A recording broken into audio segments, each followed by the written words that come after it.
The juggernaut that is Taylor Swift cannot be stopped. Just you try. Pre-sales of her tickets for the Eras Tour movie are insane. Like already $65 million plus. It's expected to have like over a $100 million opening. Part of that is, as we found, because we bought tickets, because we're going, tickets are expensive. They are, yes, but they're still going fast. Like when you were like, "Oh, we should go the night," the night it opens, and so we can review it. Like I could not. I had to go to a theater, not one that I usually go to, that's kind of far from me, because all the ones near me, it was like, "Oh, well, you could see it at 10 o'clock," and I'm like, yeah. How long is this movie again? Almost 3 hours. Yeah, that's not happening. So had to drive a little, but yeah, no, it's, and look, I'm sure AMC and the other theater chains are burning candles to her, because the studios being so recalcitrant about ending this strike and pushing a lot of the big 2023 titles to next year are like, Barbenheimer, remember the golden days? What are you guys doing? So, remember now when you all dressed in pink? Now they're all going to dress in friendship bracelets. So all the IMAX and Dolby ones near me were totally sold out. So I'm seeing it in like a regular normal showing, but Cinemark is smart. They're having specific Swiftie parties. Ooh. Like people can go and like buy out a whole theater like folks did during the pandemic. Oh, right. And just you and your girlfriends can go and like sing along and, dress like the various eras and swap friendship bracelets and all that. A bunch of critics have been talking lately about like, are they screening it? Are they not? I don't think they are, because it's just AMC, and like, why bother? They don't gotta. Yeah, who cares? Why bother? Who cares what we think? That's wild, because I mean, if the individual tickets are pricier than usual, booking the entire theater's got to be not cheap, right? Yeah. Well, the prices are specific. They're like $19.89 for adults, and they're $13.13 for kids. So they're like cute Taylor Swift numbers. But what's interesting also about this phenomenon is that there's a whole bunch of movies that have cleared the path for her. A whole bunch of movies, like a good solid half dozen, have shifted their release dates or their release strategy because they just don't want to have to compete with her on October 13th. And so The Exorcist Believer, Dumb Money, Ordinary Angels, which is a Christian film starring Hilary Swank, the Persian version, and What Happens Later, which is this Meg Ryan romantic comedy, have all moved like earlier or later, or they're platforming in a way that maybe they wouldn't have. So we're going to review it. Oh, for sure. Even though I know very, very little about Taylor Swift, I'm just going to let everybody know that going in. I mean, it's funny because of all those titles, I was trying to think, oh, well, maybe because, the IMAX house availability, The Exorcist is probably the only one of those movies that was even going to have an IMAX release, right? I mean, Persian version was not, so, And I think also, like The Exorcist, it still has to try to come out around Halloween. Of course, yeah. Right? So, we'll have a review for you on Saturday morning, October 14th. We're going to have some quick out of the theater reactions, and then a full review on October 14th. So are you looking forward to it? We've got a poll on our community page, so let us know what you think about that. That is happening. We're following all of the stuff going on with the strike, of course, the Writers Guild strike and the Screen Actors Guild strike, and how folks are responding to that. Earlier this week, we told you about Drew Barrymore resuming production and the huge backlash she got to that. She posted a very tearful video today saying, I don't know what to do. Like, what is the right thing to do? She wants to come back and support her staff, but there's no good answer. But people are going to picket outside her production. The staff that she wants to make cross a picket line to go to work for her. Yeah. And now also, totally on brand, Bill Maher puts out this very sanctimonious statement on Twitter saying that he is returning. Again, it's that whole tricky thing where you can resume as a SAG person, but he's also in the Writers Guild.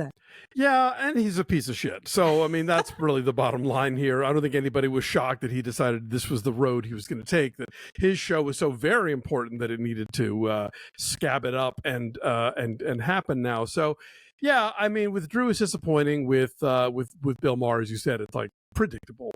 But then there are other shows that also have come back that haven't gotten that kind of reaction, like Kelly Ripa's show went back. And The Talk, either The View or The Talk. Anyway. I mean, The View has always been one of the, both of them really. They've always been sort of news adjacent, you know. Yeah, I mean, I they're guess not so that much makes it scripted okay. as they are people sitting around a table and, going over the day's headlines and whatnot.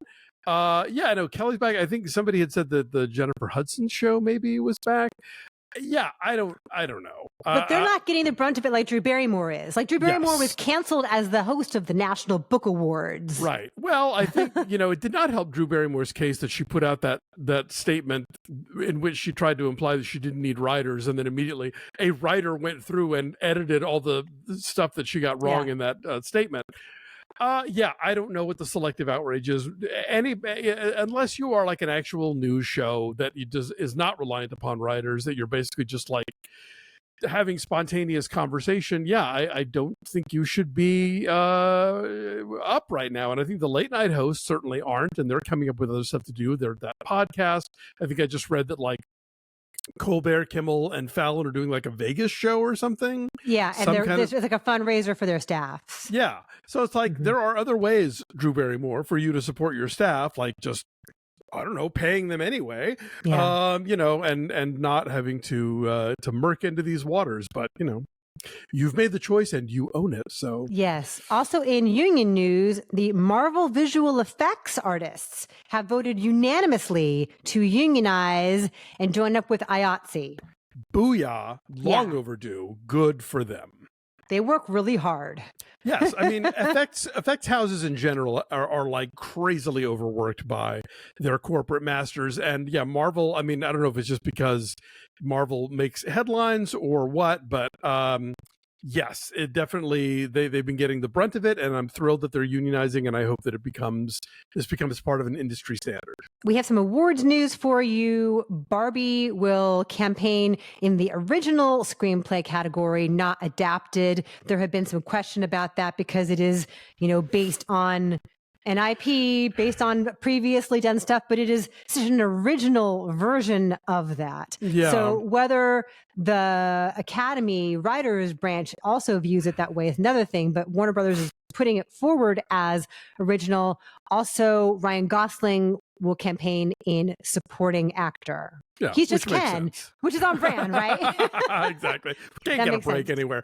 No, I think Adam Very said, look, if anything, we would have to create a third category where it's basically sort of like based on things, but not really specifically, using any previously published material like Barbie. He cited Spotlight as a thing. It's like, yeah, it's based on a series of articles, but it's not really, because it's about the writing of those articles. Then stuff that's an actual adaptation, and then there's, like fully original. We'll be talking today about Haunting in Venice. That's a movie that borrows a title and some character names from Agatha Christie, but is otherwise a completely original screenplay. But technically would have to fall into the adapted category because it's based on Halloween Party. Sorry, it doesn't even borrow the title, just the character names, and the setting. It takes place on Halloween. Like the book isn't even set in Venice. Anyway, so it'll be fascinating to see how this all plays out. But yeah, I think that. To think of Barbie as adapted from the toy line, it's like, I mean, they got the names and the relationships and the house. That's about it. I'll be so curious to see what they choose for original song, right? Because there are so many great songs in Barbie. Like I would put forth I'm Just Ken, but you can also see that they might want to go with the Billie Eilish song because that moment is so poignant. But then the Dua Lipa song is an actual radio hit in a way that like we just don't see anymore. So there's any number of choices there. I'll be curious to follow that as well. And then Toronto Film Festival, is it over? Is it still going on? It's been going on through this weekend, maybe. Is it? I think. But a movie that premiered there, which kind of tanked and is getting trashed, is Poolman. This is Chris Pine's feature directorial debut, and he stars in it, and it's just this star-studded cast. And I guess it's sort of a Big Lebowski-ish kind of shaggy detective noir story set in LA. He is the titular Poolman, and I guess it's really bad. That's what I'm hearing. I read the IndieWire review where they gave it a rare F and said that it was one of the worst films to play at a major festival in recent memory. And as Dave pointed out, Sean Penn's The Last Face played at Cannes. So that's really saying something if they're really going to stand by that. Yeah, haven't seen it. Haven't talked to anybody who has, but so far the buzz couldn't be worse. But F makes me more curious to see it then.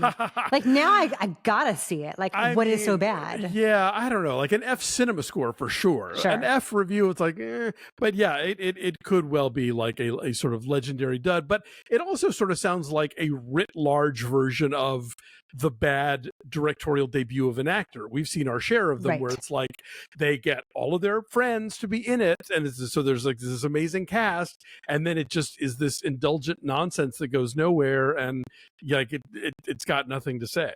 Like no one tells them it's bad because they're all friends and no one wants to hurt anybody's feelings. And anyway, if Poolman gets picked up, oh, we'll be reviewing it. We'll review it. I'm very curious about this. And then some very exciting news this week. NSYNC reunited at the VMAs. First of all, the VMAs exist? Question mark? Like, well, again, Drew Barrymore was supposed to host and dropped out because she didn't want to support any struck companies or whatever. Yeah. But that was anyway. a while ago. Yeah. So and so speaking of Taylor Swift, she was like up out of her seat and like freaking out, and they gave her one of her awards that night. And anyway, they have new music coming out. NSYNC back together again for the first time in a long time. Yes, for the Trolls 3, I guess. Yeah. Which Justin Timberlake has always been sort of the music producer on those. So I guess when Justin's ready, we can have an NSYNC reunion. I don't know. I'm kind of excited about this. Like the teenage girl in me is kind of excited about NSYNC. And well, you should be. I'm not slagging on that, and I think it's great and it's fun, and let's hear what they've got. But yeah, the VMAs I stopped watching years ago because nothing made me feel older than watching the VMAs and being like, I don't know who any of these people are. Okay. We're gonna learn. We're gonna learn about them and report back.